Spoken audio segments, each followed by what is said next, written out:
Well, hey everybody, it's Romania Black, and yeah, couldn't wait. My tradition has now been that when I watch something really sad, I need to follow it up with something really happy. And so, as weird as that is to say about Uramichi Oniisan, because Uramichi Oniisan has surprisingly like a lot of sadness in it, and you're like, oh, this is really sad and existential. But there's just something about this series. I'm gonna turn that light up just a wee bit. There's just something about this series that when I watch it, even though it's talking about a lot of relatable existential things and the worst scenarios these characters go through, you just somehow feel better after watching it. There's just not really another explanation I have other than I watch it and I feel better. And I'm like, oh, this just made my day. And so I was actually going to watch something else in place of this episode, but then I read a volume of Berserk. Like I used to do back when I was watching Banana Fish. If you've not watched Banana Fish, go check that series out. It's great. But after watching an episode of Banana Fish, I was like, I need something to cleanse my palate. I need something to lighten the load, to make me feel better. And so during that time, it was Iwatobi Swim Club, which is one of my favorite comfort animes. It's definitely just like, if you want serotonin boost, you just watch that. It's like a straight IV of sugar into your system. But I don't have that. I've already seen all of the episodes. And so after reading that volume, I was like, I really want to watch an episode of Uramichi Oniisan to make me feel, to perk me up. And at least, even if it's relatable, even if it's existential, I'm gonna laugh. So there's that to look forward to at the very least. But last episode, Kumatani, from out of nowhere, I was waiting for all of these characters to crack. I was waiting for the crackage to happen, but I didn't think it was gonna be Kumatani. I did not think it was gonna be him. I thought that Uramichi would be the first one to crack, or it might have been even Usahara or Tadano, but Kumatani always seems like such a stable character that I was like, oh, it won't be him. And then he had enough.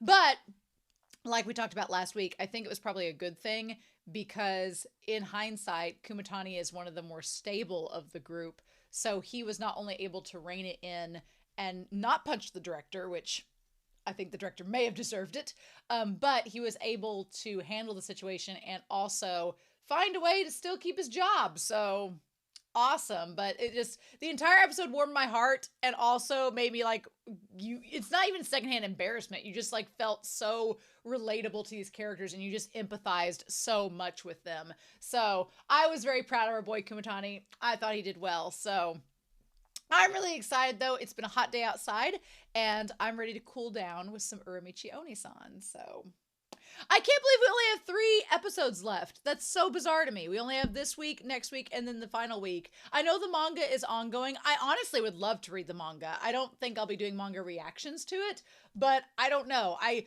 almost want to wait and see if they animate another season. That is the perpetual problem with these one season, but the anime is still ongoing series. It's kind of like Skip and Loafer. I love Skip and Loafer. I love Sasaki and Miyano. They're making more Sasaki and Miyano things, so I'm a little bit more hopeful with that, and so that's why I've held off on watching the reading the manga for that series. But like Skip and Loafer, I'm like, are they going to make another series, or is it just going to be a forever going manga that doesn't get adapted?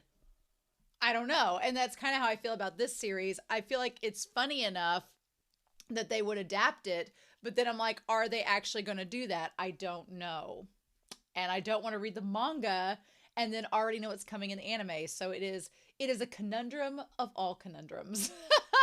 So we'll just have to wait and see. But I'm sure there'll be other series that I watch that'll be just as enjoyable and fun to talk about as Uramichi Oniisan. So we'll just wait and see about that. But with that being said,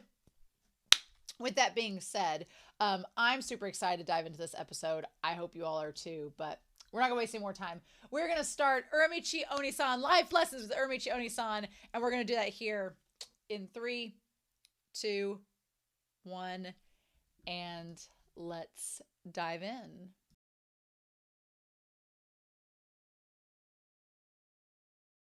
Well, that was an episode.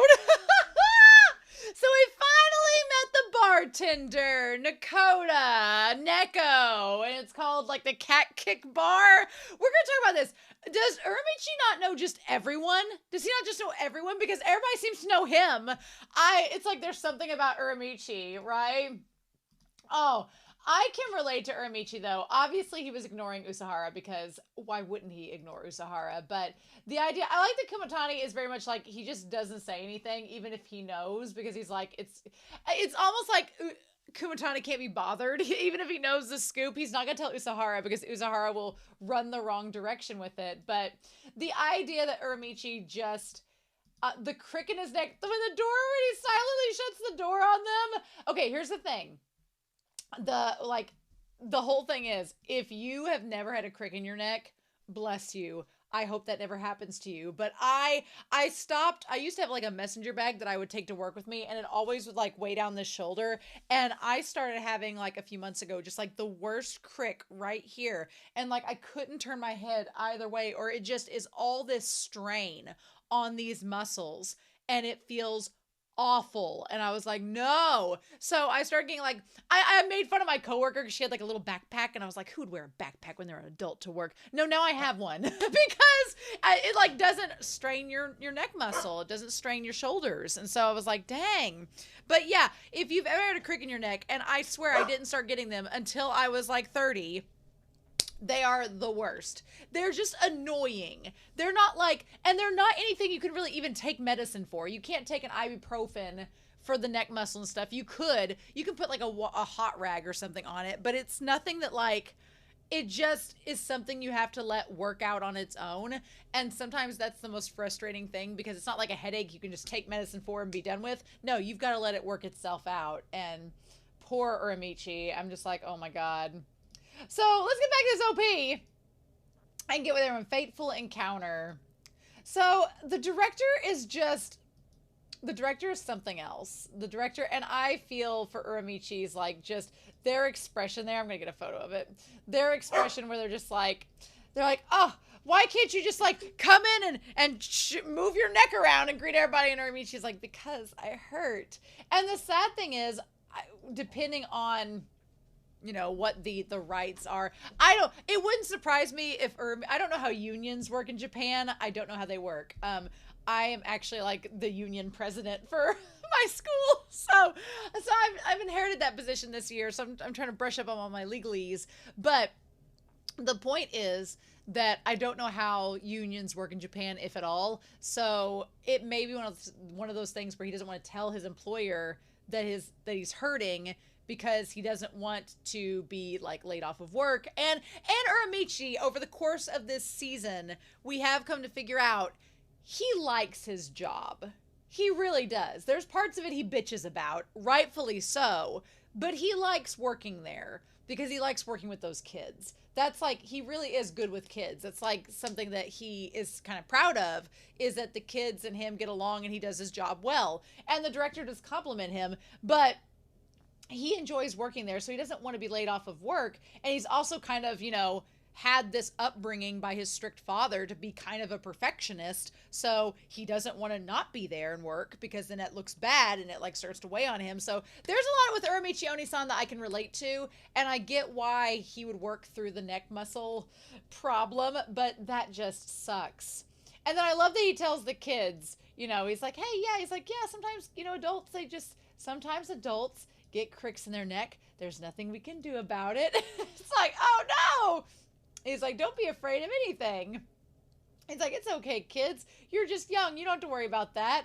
And he's like, but there's certain things you'll all experience equally, and not being able to move your neck muscles sometimes is one of them. And I love the kid that's like, well, I don't want that to happen. And he's like, well, I don't want it either, but here we are. I like that Uramichi is honest with the kids and tells them like it is. And he doesn't sugarcoat anything, but he also, isn't totally doom and gloom. He's just like, this is how things are, and you just have to work through it. It's really cute, and they all kind of, for the most part, pay attention to them. I like when they call him poor thing. Just these kids. He's like, okay, let's all have fun, kids. And that's when old Josh, guy with the clipboard, he comes up and says that their traffic simulation footage from yesterday is no longer usable. And the director has a fit and says, we have to have traffic safety right left man. We need that segment to air this week. And immediately Uramichi Oniisan is like, that's going to involve a lot of neck muscle movement, and that's not going to be good. My thing was, of course, the logical solution is, we'll just reshoot it at a later time when Uramichi feels better and do a different segment for tomorrow. You don't have to reshoot this segment, but that's not how the director works. They don't view things, you know, logically that way.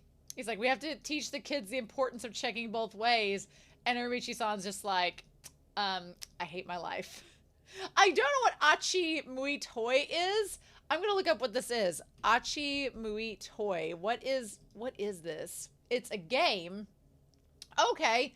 It's rock, paper, scissors. Oh, Achi Mui Toi.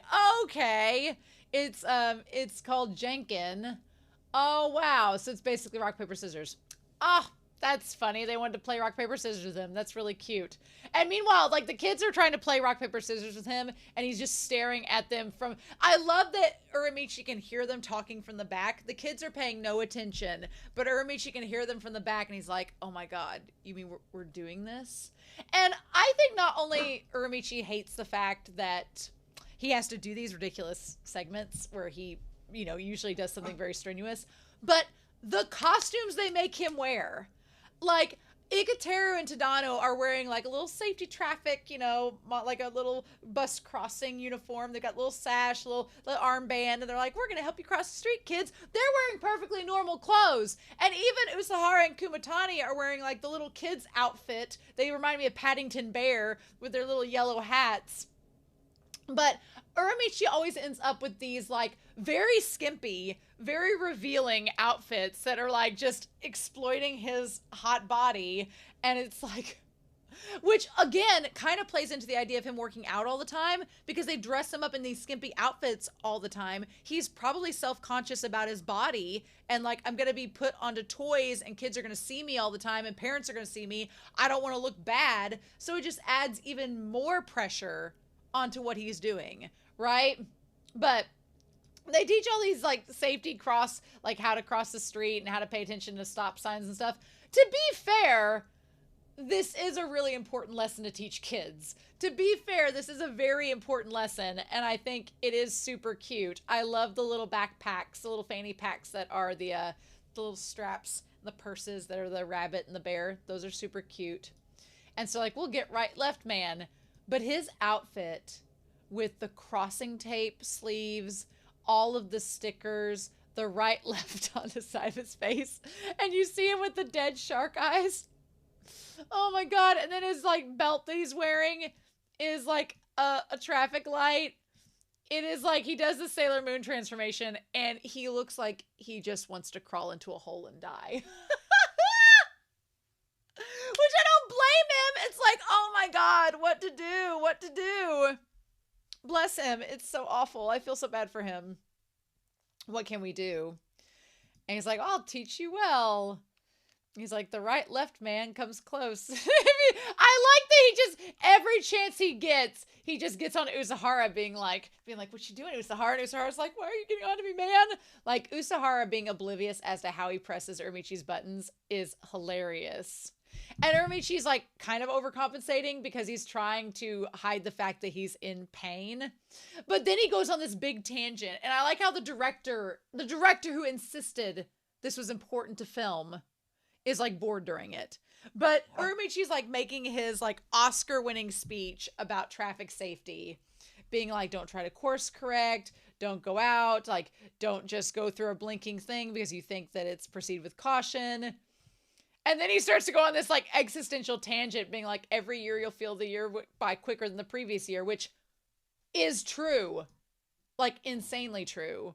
And we hurry things up every day. But there are times when you definitely need to stop or go back.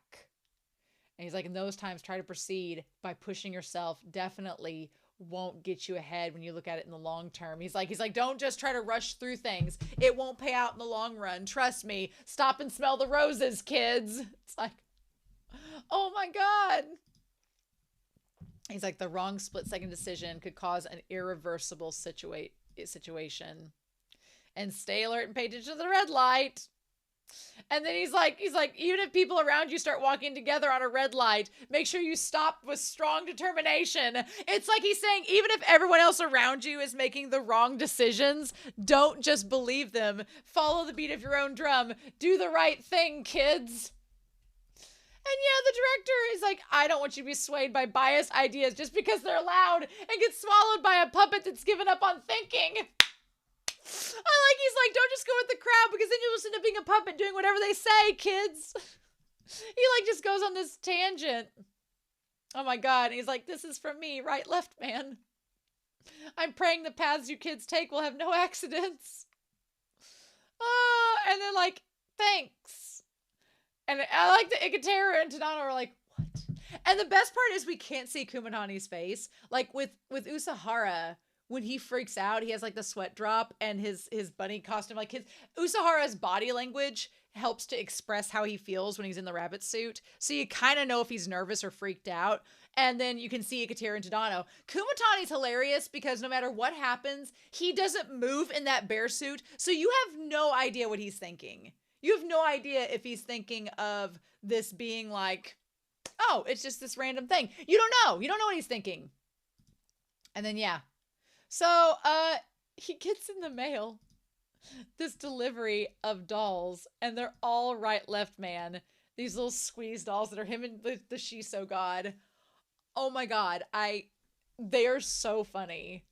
They just look, I kind of want one. It's not bad that I kind of want one. And he's just like, So he goes to Kikaku, right? Kikaku, who is in marketing. And he's like, hey. He's like, and he's like, oh, Uramichi Oniisan. I don't know how to feel about Kikaku. Kikaku is very unstable. He's very, like, swing state on his personality. He's either yelling and screaming at somebody or he's like manic. He's just manic all the time. Either he's manic angry, manic depressed, manic hyper, and he is definitely that drunk that you're like, oh no. I had friends in college that if we, in college you party a little bit.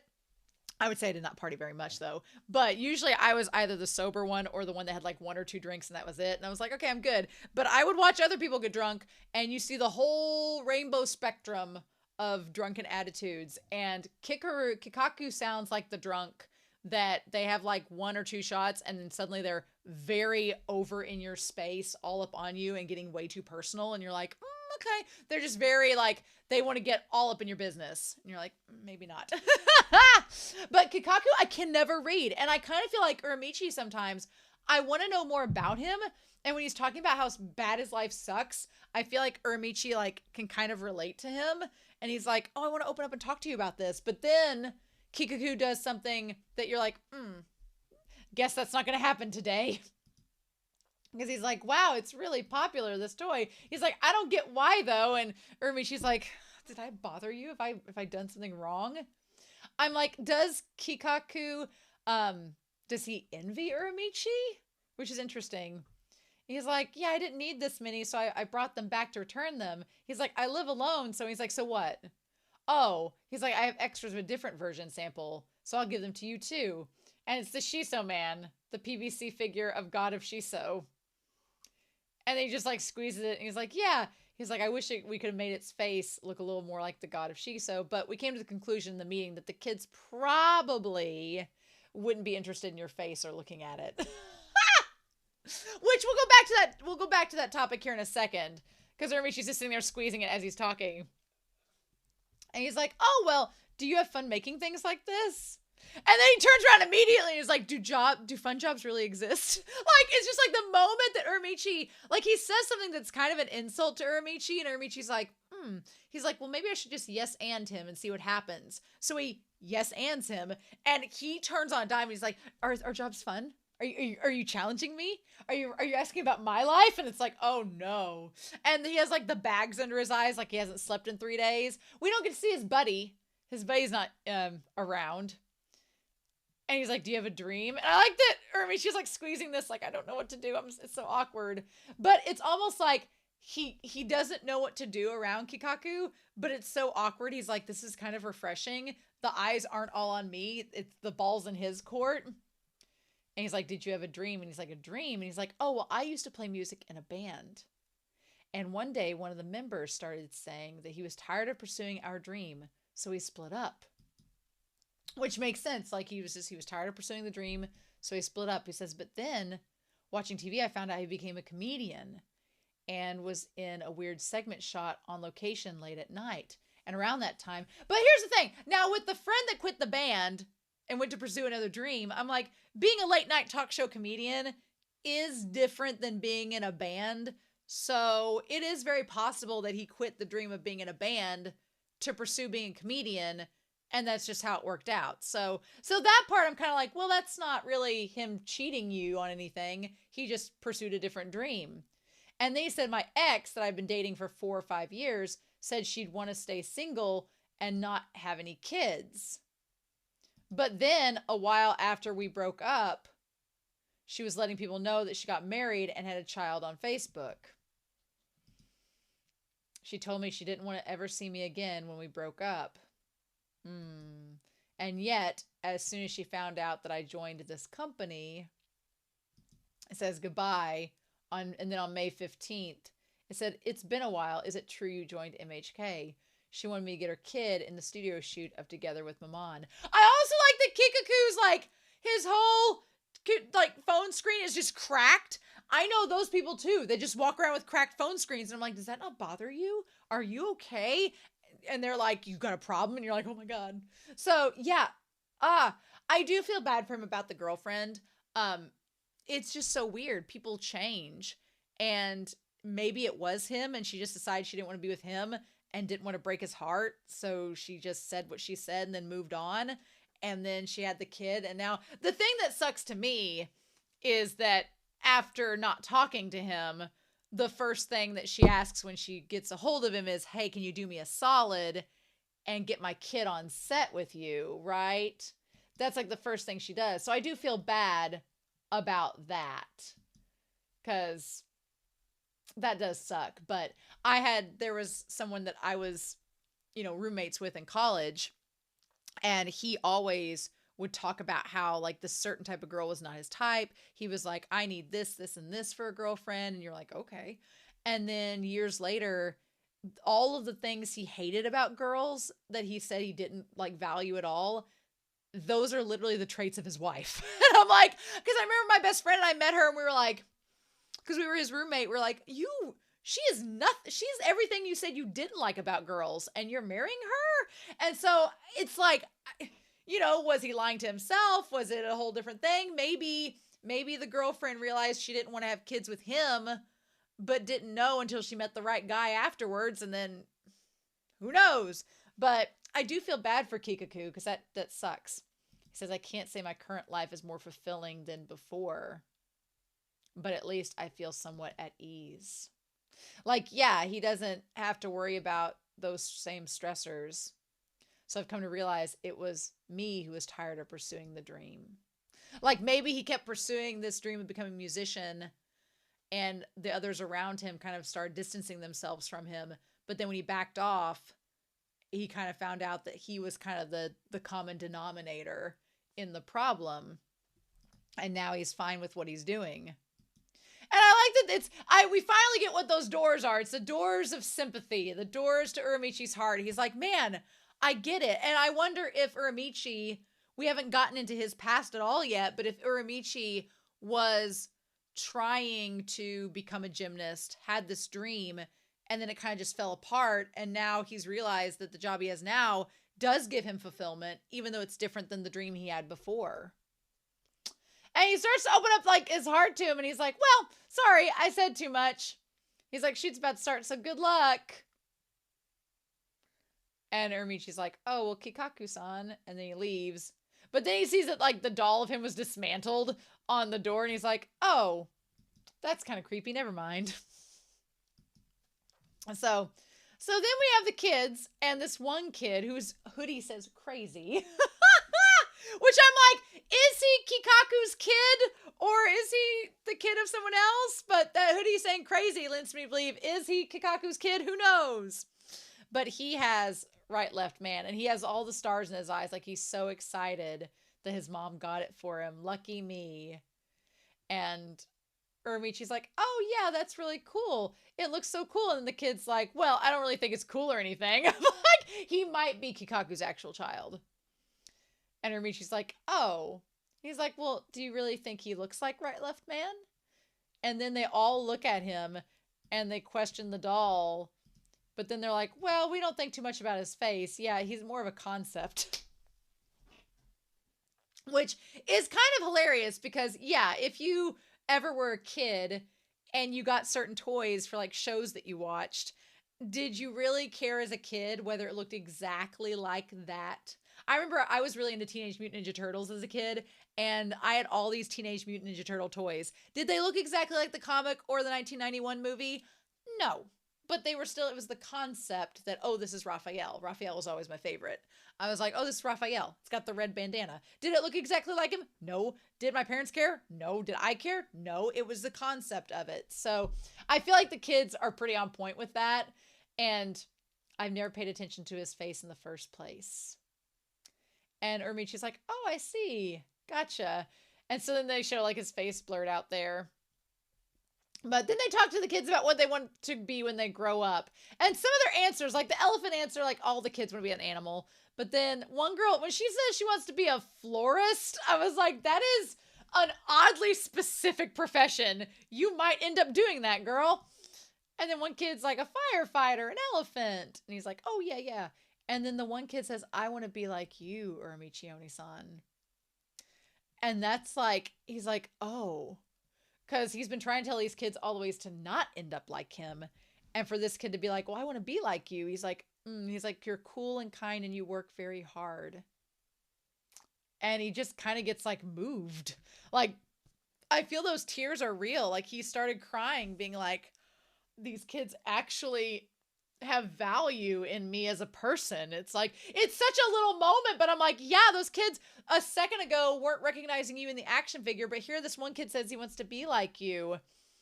And Uramichi, like, just, he can't, it's just like this moment of vulnerability that it kind of is played off as just like a little quick joke, but I'm like, it's a pretty serious moment, right?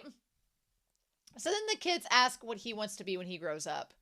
And he says, I'm already grown, so I won't grow anymore. I was waiting for one of the kids to say that even though you're grown up, you can still keep growing. You can still have new dreams. I was hoping one of the kids would say something like inspirational to him like that, but that's not what we get. They say poor thing, though. And then the one girl asks, what happens if our dreams don't come true? And that's when Uramichi says, well, when you have a dream, the longer you hold on to it, the heavier it gets. Yeah, there's like more pressure with it. There's more obstacles to face. You know, if you hold on to a dream forever and ever, it can get too heavy for you to keep holding on to. And so he's like, there are people who can keep sight of where they belong by holding on to that dream. I love how he explains this to the kids. He's like, some people need that dream to stay focused and to maintain themselves. There are also people who feel at ease by letting it go, that they move on from one dream to the next. So if you think it's okay to keep holding on the dreams that you have now, but it's also okay for you to leave them somewhere. And I want Uramichi to talk about his dream and like what he wanted to do, but we're not there today. And I think that's so cute. And so he's like, well, we'll sing a song that fits the topic. The free sample taste is so good. Why was it just normal when it got home?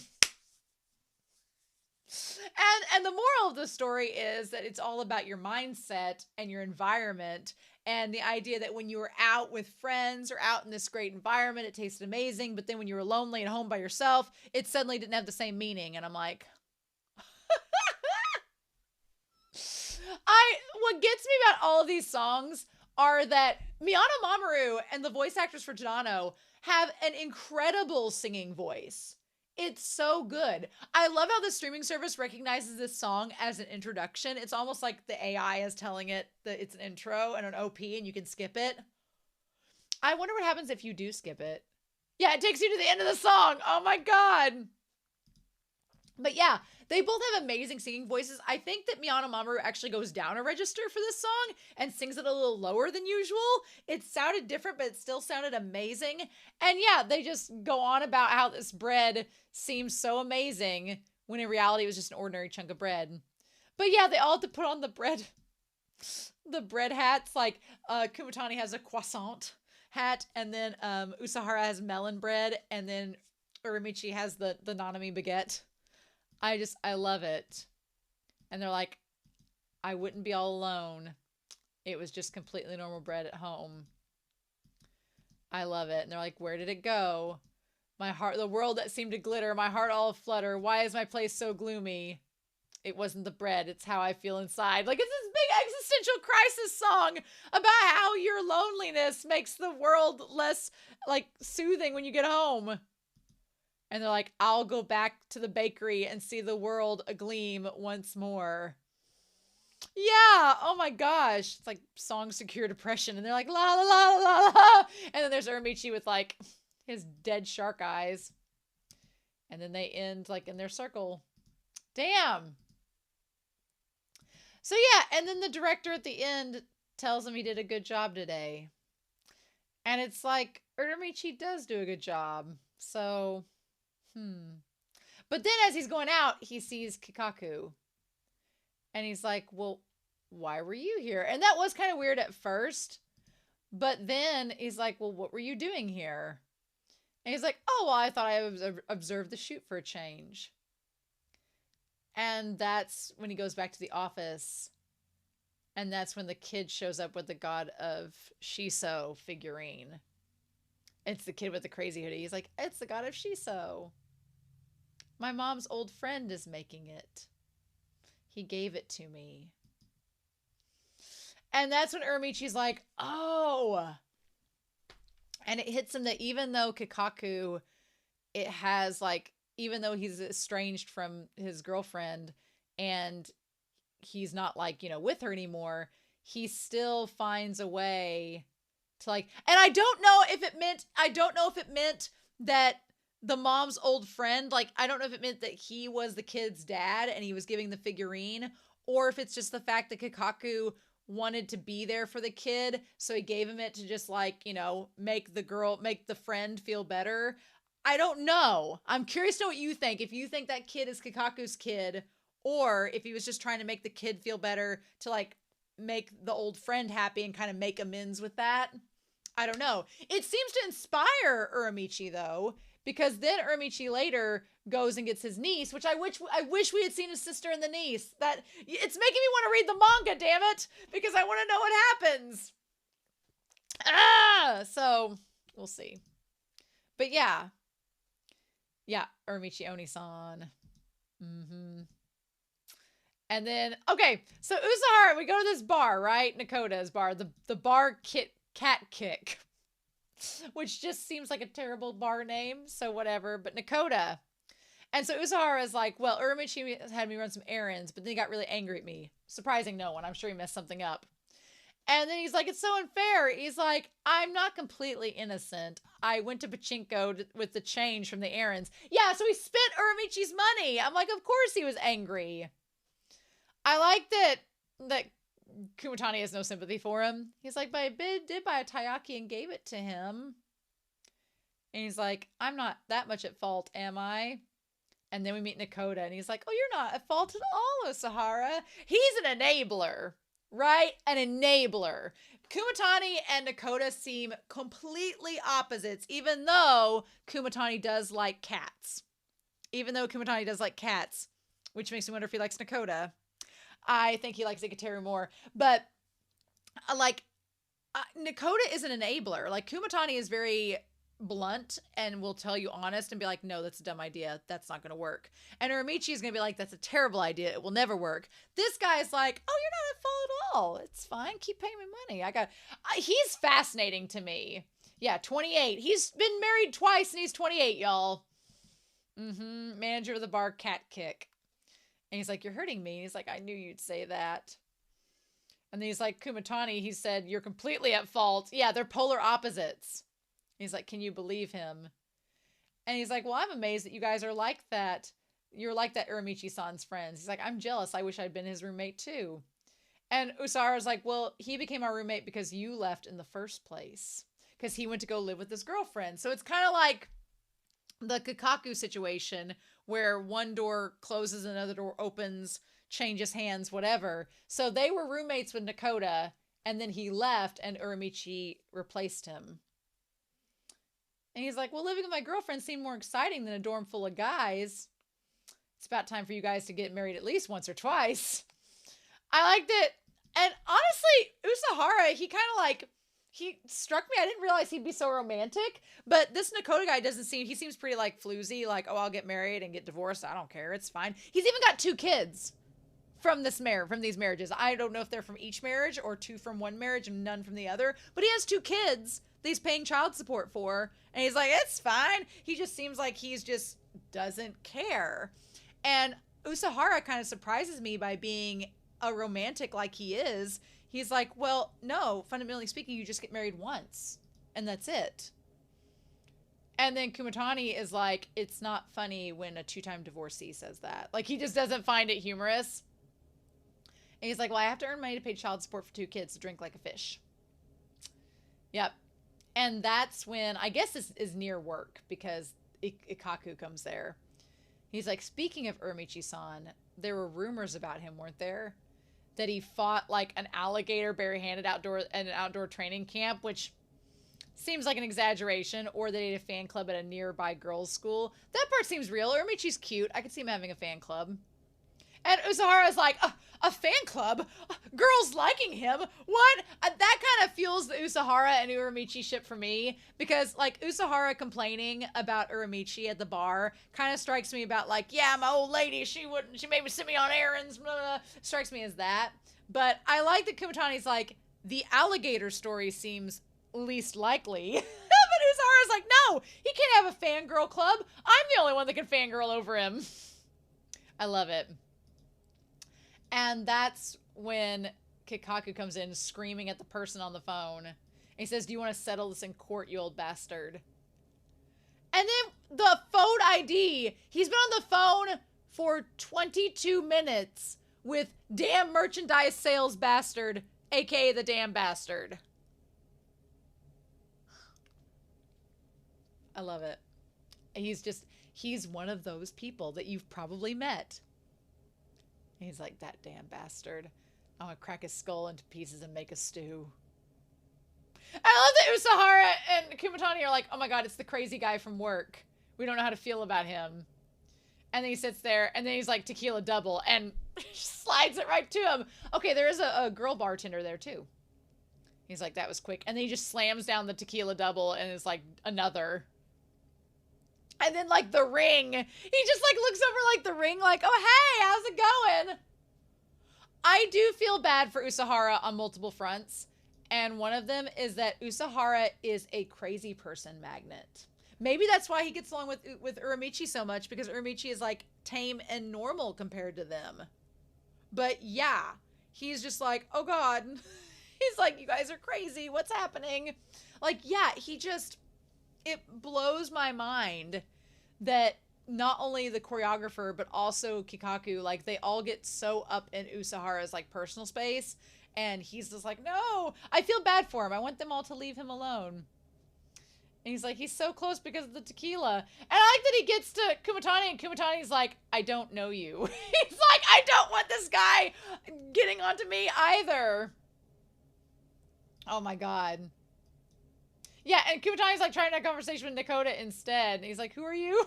He's like, I'm losing faith in humanity. And he's like, I want to hear about your life vision and stuff, Usao-kun. And Usao's like, I don't know what to do. He tries to become closer with others, and it's not right. And they're like, are you good friends with Uramichi? And he's like, well, we've known each other for a long time. He's like, even if you know someone for a long time, there's some things about them that you don't know. And Nakota's like, yeah, I saw him at Toys R Us the other day. He was checking dress-up dolls for girls very seriously. Interestingly, that Nakota didn't, like, talk to him. But then again, maybe he's like Usahara and is intimidated by Uramichi. But yeah, he got the dress-up girl and the doll, and he says he was buying a really cute dress, too. And Usahara takes it to the worst extreme. Usahara's like, well, just because he plays with girls' dolls and dresses up like a girl, we shouldn't think that he's bad for it. I'm like, Usahara! And Kumatani knew the whole time and was just like, I'm not saying a word. He's like, well, I'll try submitting a proposal for an Uramichi Oniisan dress-up figure. And I like that Usara's like, in what world would that even be allowed? Usara's like, I guess there's things we don't know, even though we hang out often. And Kumatani is such a bitch. She didn't say one word while Usara got more booze. And then, yeah, the one girl shows up with the frilly dress, and Uramichi's like, wow, that's really cute. And Usahara's like, oh my god, it is true. And Kumatani's like, I can't with you. I can't. So then, I like that Kumatani, withholding, won't tell Usahara what the story is. What's up? He immediately goes to Uramichi and he's like, hey. And to clear the air, he goes, did your niece like your birthday present for her? And Uramichi's like, oh yeah, thanks for checking for me. I like, Kumatani knows all the tea. He knows everything. He knows all of the things. He's like, I didn't quite get it, but she really liked it. Mm-hmm. By the way, Usara's been cold and distant all day long. And he's just sitting there, just like, oh, seriously, Uramichi-san, what's the deal? Oh my god. I love it. I love it. I also love one that he was smoking in front of, like, again, the picture of the lungs, like the no smoking sign. But I also like that Kumatani helped him out find a gift for the niece. And again, Uramichi kind of goes back to the idea of it's the concept. He gets the niece this stuff and he's like, I don't get it, but she liked it. And it's more or less the fact that you got them the gift than what the gift was. Right? But I like that Kumatani's like, he knows Uramichi doesn't have a weird fetish. Usahara's just an idiot. But oh my god, I can't believe we only have 2 episodes left. Oh, I'm gonna miss this show so much. So yeah, that's where we're at. I'm really excited for the last 2 episodes, but I'm also really sad that we're getting close to the end of the series. In any case, I'm super excited to hear your comments down below. I hope you all have a wonderful week. Please stay safe, take care, and yeah, I'm back next week with the penultimate episode of Uramichi Oniisan.